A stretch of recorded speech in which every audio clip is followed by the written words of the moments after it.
welcome Professor Badri Munir Sukocho.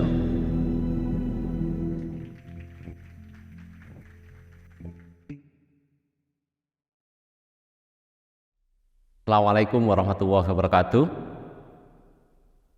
Salam sejahtera buat kita semua. Yang saya hormati para pimpinan ITS dan tentunya para audiens yang telah hadir pada siang hari ini. Alhamdulillah pada siang hari ini saya kebagian topik yang cukup menggembirakan kalau kita bicarakan bonus. Setiap kita ngomong bonus, tentu kita berpikir apa yang akan kita belanjakan nantinya setelah mendapatkan bonus tersebut. Namun yang jarang kita bicarakan adalah apa syarat untuk mendapatkan bonus. Dan bila mana bonus itu tidak kita lakukan syarat tersebut, tentu bonus itu akan hilang, bahkan hal yang lebih buruk akan terjadi pada kita. Pada siang hari ini saya akan bicarakan tentang demographic bonus. Bonus demografi ini terjadi bila mana penduduk usia produktif sebuah bangsa itu memiliki proporsi yang jauh lebih besar dibandingkan penduduk yang kurang produktif pada usia 0 sampai 15 atau di atas 65 tahun. Posisinya atau proporsinya jauh lebih besar, jauh lebih rendah dibandingkan yang usia produktif. Dan yang kedua, syaratnya adalah ketika penduduk yang berusia produktif tadi mampu mentransformasikan produk, yaitu barang atau jasa yang dihasilkan sebuah negara memiliki nilai tambah yang lebih tinggi dibandingkan sebelumnya. Nah, topik yang cukup berat ini saya coba sajikan dengan beberapa data dan semoga nantinya bisa menginspirasi kita semua.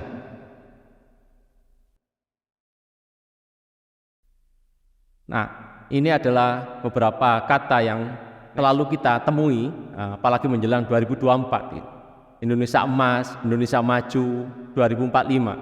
Demographic bonus, bonus demografi selalu dikaitkan dengan dua kata ini, Indonesia maju atau Indonesia emas.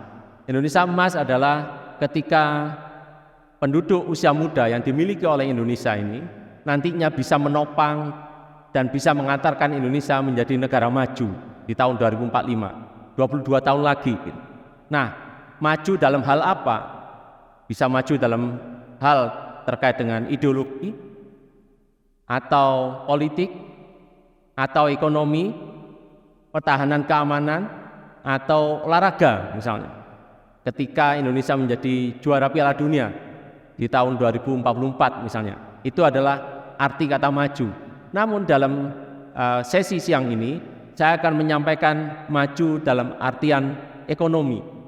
Maju dalam artian ekonomi menurut World Bank, UNDP, IMF itu selalu dikategorikan atau diterjemahkan dengan bahasa sederhana berapa GDP per kapita sebuah negara. Ketika GDP per kapita kita di atas $6.000, tahun 1989 kita sudah tergolong menjadi negara maju. Tapi ketika kita di bawah itu, tentu kita masih menjadi middle income countries. Nah, setiap tahun, mulai tahun 89 sampai sekarang, setiap tahun tumbuh sekitar 5-6%, minimal threshold untuk dinyatakan sebagai sebuah negara maju secara GDP per kapita. Bila mana tahun ini kurang lebih sekitar 12.695, tahun depan kurang lebih sekitar 13.205 minimal threshold. Nah, bagaimana kondisi Indonesia? Kalau kita melihat apa yang terjadi saat ini, Indonesia pertama kali memiliki GDP per kapita di atas $1.000 tahun 2003. Tahun 2021 sesuai dengan yang disampaikan oleh World Bank masih 4.332. Bagaimana dengan Cina? Cina tahun 2001 pertama kalinya di atas $1.000 GDP per kapitanya. Tahun 2021 sudah 12.556. Tentu kita harus bekerja lebih keras, lebih cerdas dalam mentransformasi ekonomi kita agar demographic bonus ini memang nantinya akan mengantarkan Indonesia menjadi negara maju. Kalau kita melihat sejarah, ada beberapa negara yang memiliki akselerasi dari $1.000 menjadi negara yang memenuhi minimal threshold tadi. Yang paling cepat adalah Singapura, 12 tahun saja. Kemudian diikuti oleh Jepang sama Korea Selatan 14 tahun. Indonesia sudah lebih dari 20 tahun. China 21 tahun sudah mencapai kategori negara maju. Tentu ini menjadi concern bagi kita, jangan sampai bonus demografi ini tidak bisa kita nikmati, bahkan nantinya mengantarkan Indonesia menjadi negara yang berstatus middle income trap, negara yang terjebak dalam pendapatan tingkat menengah. Menurut UNO, ada beberapa syarat agar sebuah negara terhindarkan dari middle income trap. Bila mana sebuah negara itu mampu merubah atau mentransformasikan kapabilitas inovasi sebuah bangsa lewat knowledge, lewat science, maka nilai tambah sebuah negara tersebut tentu akan semakin meningkat. Ketika nilai tambah yang dihasilkan dari inovasi yang ada itu semakin meningkat, ekonomi secara keseluruhan akan meningkat, ujung-ujungnya GDP per kapita akan meningkat, dan sebuah negara akan dikatakan sebagai sebuah negara maju. Secara umum, tentu Indonesia membutuhkan transformasi ekonomi secara struktural. Bila mana hanya mengandalkan kondisi yang saat ini ada, hanya mengandalkan agriculture atau industri, tentu kita akan jauh dari asa untuk menjadi negara maju. Kalau saya membuat analisis, negara maju, high income countries, rata-rata memiliki service industri contribution-nya kurang lebih sekitar 69%. Indonesia saat ini masih 43%, berarti perlu ada tambahan 26% di sana. Di sinilah demographic bonus akan memainkan peran. Bagaimana peran dari generasi muda ini masuk ke industri-industri yang berdasarkan layanan, tidak hanya terkait dengan layanan yang ada dalam benak kita, tapi layanan yang berkaitan dengan teknologi maupun knowledge yang akan kita bangun. Nah, dalam sesi siang ini saya akan menyampaikan bahwa hal ini akan tergantung bagaimana kita itu memiliki kapabilitas untuk berubah, kapabilitas untuk melakukan transformasi bangsa ini untuk menjadi negara maju. Saya mencoba mengembangkan dari konsep yang kami kembangkan di Center of Dynamic Capabilities yang saya pimpin. Ada 3 dimensi yang harus dipenuhi oleh bangsa Indonesia. Yang pertama adalah learning. Kita harus belajar apa yang dilakukan oleh negara lain dan apa yang telah kita punya, dan bagaimana kita mengasimilasikannya, dan kemudian bagaimana kita mentransformasikannya. Kemudian yang kedua, proses. Ada proses-proses yang harus kita melakukan perubahan. Dan yang terakhir, culture. Dan ini untuk memanfaatkan demographic bonus ini tidak hanya tugas negara untuk mengarahkan penduduk, tapi tugas dari kita semua yang ada di ruangan ini maupun yang ada di luar ruangan ini. Tentu secara individu perlu melakukan proses learning ini. Terus ada proses-proses yang harus dirubah dari kita agar semakin produktif, dan yang terakhir tentu budaya-budaya yang sesuai dengan apa yang dialami atau dimiliki oleh negara maju. Kalau kita belajar National Transformation Capabilities ini, kita pasti akan melihat bagaimana negara maju ini ada karena didukung oleh pendidikan tinggi.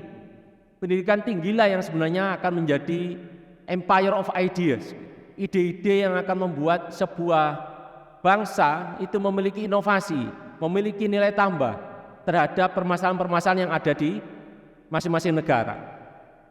Ada buku yang cukup menarik, William C. Kirby ini, beliau menyampaikan bagaimana kedikdayaan Jerman di tahun 1900-an karena diawali oleh transformasi yang dilakukan oleh University of Berlin dalam melakukan pembelajarannya. University of Berlin akhirnya menghasilkan banyak pemenang Nobel di awal tahun 1900-an dan membuat Jerman semakin dikdaya dalam sisi teknologi maupun inovasi, dan membuat mereka menjadi challenger dalam Perang Dunia I maupun Perang Dunia II. Bagaimana dengan Jepang? Dengan restorasi Meiji, Kaisar merasa bahwa Jepang ketinggalan dari Eropa sama Amerika Serikat.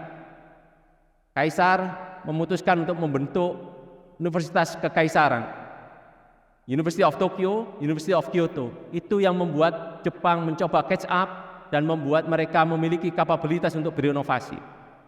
Bagaimana dengan Amerika? Kita bisa melihat dominasi Amerika Serikat sejak Perang Dunia Kedua ini senantiasa didukung oleh universitas-universitas yang berkelas dunia yang dimiliki oleh Amerika Serikat.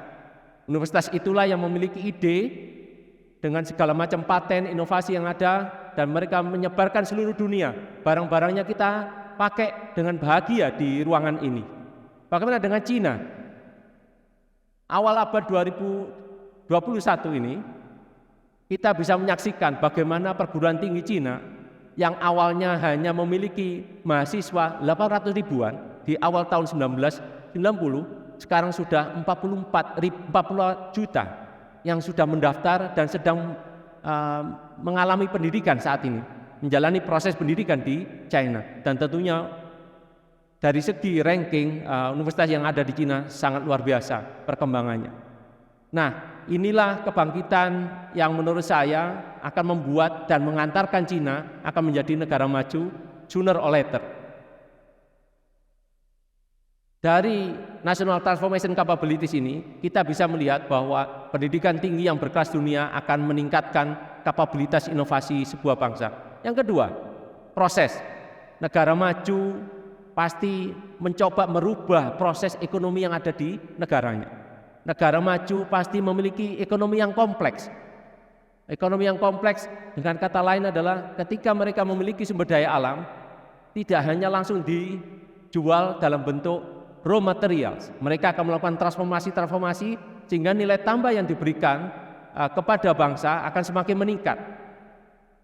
Kalau kita melihat misalnya dari data Economic Complexity yang dikeluarkan oleh Atlas dari Harvard, Profesor Ricardo Hausmann memperlihatkan bagaimana negara-negara yang memiliki struktur ekonomi yang semakin kompleks, maka ekonominya semakin tinggi dari sisi nilai tambahnya. Bagaimana dengan Korea misalnya? Korea yang awalnya di tahun 2000 hanya memiliki ranking kurang lebih sekitar 15, tahun 2021 nomor 4. Barang-barang Korea saya yakin ada di ruangan ini. Semakin kecil, semakin mahal. Itulah yang dinamakan ekonomi yang kompleks, kompleksitas ekonomi. Kompleksitas ekonomi akan meningkatkan nilai tambah produk yang dihasilkan, ekonomi akan membesar, dan tentunya GDP per kapita akan meningkat. Yang terakhir, kita perlu merubah budaya nasional kita. Budaya-budaya nasional tentu perlu kita asimilasi. Apa sih yang membuat sebuah bangsa ini bisa menjadi maju? Kita bisa melihat Jerman, Jepang dikenal sebagai bangsa yang disiplin dan detail pada hal teknis. China pandai memanfaatkan peluang dan selalu open mind. Amerika selalu berpikir besar dan inovatif. Korea Selatan bangsa yang tidak mudah menyerah, khususnya mengejar ketertinggalan dari Jepang. Indonesia ramah dan gotong royong. Ini budaya yang bagus sekali. Namun kita perlu asimilasikan agar budaya kita itu sesuai dan bisa mengantarkan kita demografik bonus yang kita miliki untuk menjadi negara maju.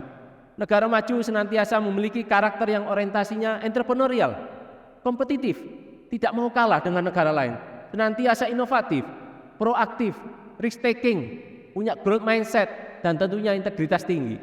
Dari beberapa penelitian yang saya lakukan, saya melihat bahwa negara maju pasti memiliki high trust society, masyarakat yang saling mempercayai satu sama lain, interpersonal trust-nya tinggi, institutional trust-nya tinggi. Ini yang sebenarnya culture yang harus kita siapkan agar demographic bonus kita senantiasa nantinya menjadi bonus yang benar-benar bisa terrealisir. Kalau kita melihat apa yang terjadi di Cina tadi, 800 juta orang miskin ditransformasikan selama 40 tahun ini menjadi orang yang mampu secara ekonomi. Ini juga didorong oleh pendidikan tinggi. Ranking-ranking universitas yang ada di China semakin meningkat. China juga mampu merubah struktur ekonominya semakin kompleks. Yang awalnya rankingnya 36 menjadi 17 di dunia. Semakin kompleks. Kalau dulu hanya jualan cangkul, celurit, peniti, sekarang sudah mobil listrik, mobile phone, dan lain-lain. Dan tentunya GDP per kapitanya sudah meningkat. Menurut IMF sudah 13.720 dolar. Bagaimana dengan kita? Tadi yang saya sampaikan, bagaimana kita merealisasikan bonus demografi ini. Kita sebagai bangsa, kita sebagai individu, sebagai anggota organisasi di ruangan ini tentunya ITS, atau sebagai bangsa Indonesia perlu mencoba memiliki kapabilitas untuk mentransformasi diri, transformasi bangsa juga menggunakan 3 dimensi tadi. learning, kita perlu belajar. Learning, market driven atau market driving. Kita ingin menjadi profesional atau kreatif profesional atau ingin menjadi kreatif supercore. Kalau kreatif profesional menjadi engineer, menjadi manager, menjadi direktur, itu adalah market driven. Apa yang dibutuhkan pasar, kita akan sediakan kemampuan itu. Tapi kalau market driving, tentu kita harus mencoba berimajinasi 5, 10, 15 tahun lagi kira-kira apa yang dibutuhkan oleh pasar dan saya akan buatkan di sini. Yang kedua, proses. Meningkatkan kompleksitas ekonomi kita sudah sebuah keniscayaan. Kalau kita hanya mengandalkan sumber daya alam, sebagaimana yang tadi saya sampaikan, bahwa ranking kompleksitas ekonomi kita tidak pernah berubah dari tahun 2000 sampai sekarang. Masih ranking 59, 67 dan seterusnya. Masih sekitar 60-an. Itu tidak akan bisa mengantarkan Indonesia menjadi negara maju. Dan yang terakhir, culture, budaya kita. Budaya yang selama ini mungkin kita tidak sadari bahwa budaya tersebut akan mengantarkan kita kehilangan bonus demografi kita. Karena kita enjoy dengan mendiskusikan hal-hal yang tidak produktif. Hal-hal yang tidak akan mengantarkan Indonesia menjadi negara maju. Itu adalah bukan budaya-budaya yang nantinya akan meningkatkan kemungkinan atau probability kita menikmati bonus demografi. Yang terakhir, apakah bonus demografi itu sebuah bonus? Nah, tergantung kita yang ada di ruangan ini maupun yang ada di luar ruangan ini. Untuk membuat bonus ini benar-benar terrealisir dan mengantarkan kita menjadi negara maju di tahun 2045, perlu ada transformasi di Indonesia. Dalam konteks ekonomi, transformasi ini kita harus mulai dari learning, kita perlu belajar bisa market driven atau market driving. Kemudian proses, perlu membuat ekonomi kita semakin kompleks berdasarkan sains. Kita akan embeddedkan hal-hal produk-produk yang kita hasilkan dalam produk yang kita hasilkan, membuat barang kita bernilai tambah tinggi. Dan yang terakhir, culture, budaya kita harus sesuai dengan budaya-budaya yang memang akan mengantarkan kita menjadi negara maju. Kalau tidak sekarang, kapan lagi? Kalau bukan kita, siapa lagi? Terima kasih. Wassalamualaikum warahmatullahi wabarakatuh.